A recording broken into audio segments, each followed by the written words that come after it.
রাতে ঘুমানোর আগে, আচ্ছা এখানে স্টুডেন্ট যারা যারা আছেন প্রত্যেকে একটা বুদ্ধি শিখাই দেই, একদম অসাধারণ হইতে পারবেন। সেটা কি জানেন?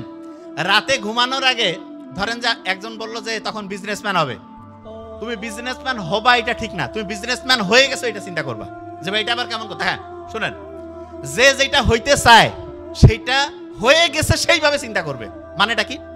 রাতে ঘুমানোর আগে ধরা যাক একজন যে সে ডক্টর হইতে চায়, সে চিন্তা করে আমি ডক্টর হয়ে গেছি, ডক্টর হয়ে যাওয়ার পরে আমি আমার ফ্যামিলির জন্য এরকম উপকার করতেছি, আমার পাড়া প্রতিবেশীর জন্য এটা, আমার জীবনটা এরকম হয়েছে। প্রত্যেক দিন রাতে ঘুমানোর আগে 5-7 মিনিট সে চিন্তা করবে, সকালে ঘুম থেকে উঠে সে চিন্তা করবে। কেউ একজন ধরা যাক যে ম্যাজিস্ট্রেট হইতে চায়, সে তাহলে চিন্তা করবে যে আমি রাতে ঘুমানোর আগে ম্যাজিস্ট্রেট হয়ে গেছি, ম্যাজিস্ট্রেট হয়ে আমি এরকম অন্যায় প্রতিরোধ করবো, চোর বাটপাদের ধরলে হচ্ছে তাদের শাস্তি দিব। আবার অনেকে চিন্তা করে কি ম্যাজিস্ট্রেট হওয়ার পর দেখে দিব অন্য মাস্তানি। নো, এই শয়তানি চিন্তা করলে কিন্তু ব্রেন তখন ঠিকভাবে কাজ করবে না। তার মানে আপনি যেই জিনিসটা হইতে যাবেন, ব্রেইন তখনই আপনাকে হেল্প করবে যখন সেটা মানুষের উপকারের জন্য হবে, তখন সে আপনাকে সবচেয়ে বেশি সঠিকভাবে পথ দেখাবে।